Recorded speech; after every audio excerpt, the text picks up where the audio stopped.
Welcome back to Woof Whisper, where every bark tells a story. Today we're diving into a fascinating and sometimes shocking topic, the real differences between male and female dogs. Most people assume the only difference is anatomy, but the truth goes much deeper than that. From personality and behavior to health and lifespan, from loyalty to social play, male and female dogs often surprise us with traits that set them apart. And trust me, number 4 on this list will absolutely surprise you. So grab a seat, maybe call your pup over to sit beside you, because you're about to learn things you might have never noticed before. Let's start with personality, because this is where dog owners notice the difference most. Male dogs are often described as outgoing, bold, and eager to explore. They have this adventurous streak, always pushing the boundaries of their environment, sniffing further, testing what's around them, and sometimes showing off that alpha energy. It's like having that one friend who always wants to jump into the lake first, climb the tallest hill, or roll in the mud no matter how clean you want to keep them. Female dogs, on the other hand, are often seen as more cautious and thoughtful.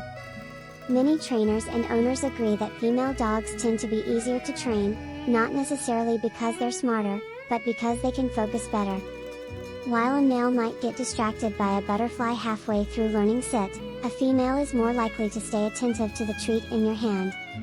Of course, every dog is unique, but across breeds and households, this difference in focus and independence shows up again and again. Now let's move into one of the most obvious differences, marking and territory. Male dogs are famous for lifting their legs on almost everything, trees, poles, bushes, sometimes even furniture. It's not just about relieving themselves, it's their way of leaving a message, a little canine social media post that says "I was here, this is mine, back off." Female dogs can mark too, but they usually don't do it as often or with the same intensity.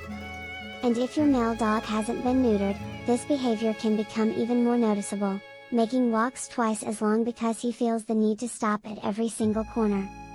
Some owners laugh about it, others get frustrated, but it's an instinct that runs deep in male dogs. Females, by contrast, might choose just one or two places to go, and that's it. When it comes to bonding and loyalty, this is where debates start to get interesting. Many owners say that male dogs are the clingy ones, the so-called mama's boys who just want to be near their humans all the time. They'll follow you around from room to room, curl up in your lap even if they're way too big, and constantly check that you're still paying attention to them. Female dogs, while loving, often show their affection differently. They can be more independent, sometimes choosing when they want attention and when they'd rather have their own space. It doesn't mean they love you less, in fact, their affection can feel even more deliberate because it's on their terms.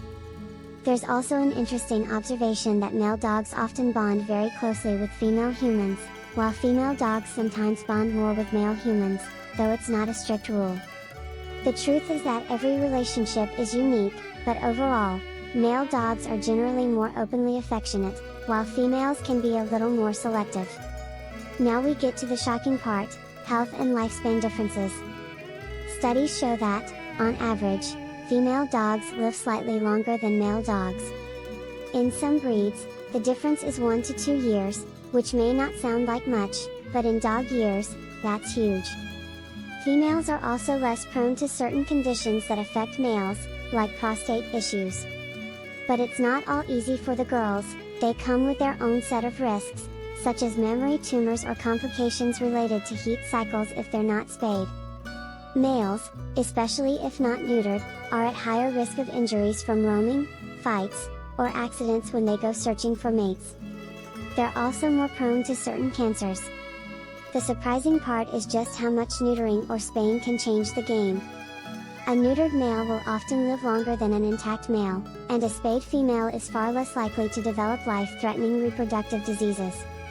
So when we talk about health, the difference between males and females isn't just about nature, it's about how we care for them and whether we choose to address those biological risks.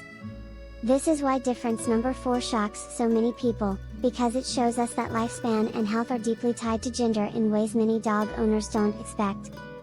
Finally, let's talk about social behavior and play. Male dogs are often the rowdy wrestlers. They love roughhousing, tackling, chasing, and showing off bursts of energy. They're like the kids at recess who play tackle football even when no one asks them to. Female dogs, while playful, often prefer more structured games, things like fetch, agility, or puzzle toys. They can be more focused in their play and sometimes more selective about who they want to play with.